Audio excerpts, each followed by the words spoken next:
我覺得呢間鋪頭咧好難得嘅一點咧就係湯又係自己熬嘅，麵咧又係自己整嘅，全部都好用心咁樣嚟做嘅。我覺得啲咁用心嘅鋪頭咧係應該要發掘俾大家知道嘅。香港人大路啊，喺深圳華強北呢一邊啊，新開咗一間日式嘅拉麵啊，我而家幫你哋去試一試下溫先啊，出發！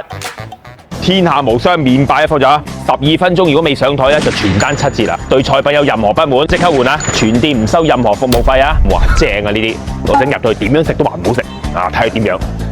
你好，謝謝你好，三位。好的，老細係咪？唔係老細啊？哦，咁你喺度咩？店長？係啦，呢當係有咩特別啊？係咪自己手打嘅？嗱，呢度我哋湯係自己熬嘅，即係所有湯就係自己熬嘅。自己熬嘅。係啦，清雞湯。清湯。咁啊，通常我哋咧就用2隻雞，3斤嘅呢個雞肉骨架，2個半鐘之後就要熄火。仲有另外一個咧？係啦，同呢個就係龍湯啦。而家就咁打開個蓋，聞到都好香喎。可能兩隻雞啲客都係中意。我自己中意飲清湯，但係你咁講啦，我哋中意食甜嘅人咧，清湯先至可以食得到嗰個麵嗰個感覺。我有兩個都要試下，清湯同濃湯。好，先試下呢個三刀流嘅魚介湯麵先啊！我一直覺得咧，日本嘅拉麵咧，啲湯頭就係靈魂嚟㗎啦。呢個魚介湯真係好順口啊，又夠晒濃啊！啲麵咧，頭先我聽師傅講咧，都係自己做嘅。個麵嘅感覺咧，唔係好腍，但係咧有嗰種咬口嘅感覺。豬肩肉啊，吸晒啲湯味，攞埋啲湯汁真係正，炭燒咗嘅。啲邊咧又帶啲焦香喎，至於中間嗰塊專門就比較啲肉係蟹啲，但係就好緊緻，啲肉好有肉味。就係叉燒啊，夠晒肥啊，正啊！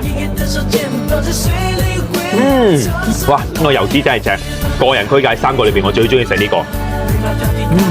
炭燒梅肉叉燒配醬油湯麵啊！呢個係清湯嚟㗎，但係冇咁濃，但係好食得出佢哋嘅豉油嗰個湯味啊！你冇睇到啲個碗細細啊，但係裏邊夾到佢啲麵咧份量都好多㗎。呢一間咧佢真係捨得嘥時間嚟咁樣，因為全部都係低溫炭燒嘅梅肉嚟㗎，即係邊邊好有焦味同埋啲炭燒嘅味道。呢個溏心蛋咧又係佢自己整嘅。OK 好。而家又試呢個戰鬥撈麵先啦，撈起咧就嚟新年啦，真係大家都要撈起啊！呢個麵係真係唔同啲，係真係粗啲，同埋咬落更加比頭先個麵更加 Q 彈，用咗啲洋葱啊、牛油嚟炒咧，哇，真係好香喎！如果覺得夏天食得上，我建議應該再凍啲好，下邊咧應該個盤咧再攞啲冰坐住佢，冰有啲煙飄出嚟啊，更加儀式感啊，係嘛？夏天嘅時候擺啲冰喺度有煙霧，又可以收貴多10蚊啊！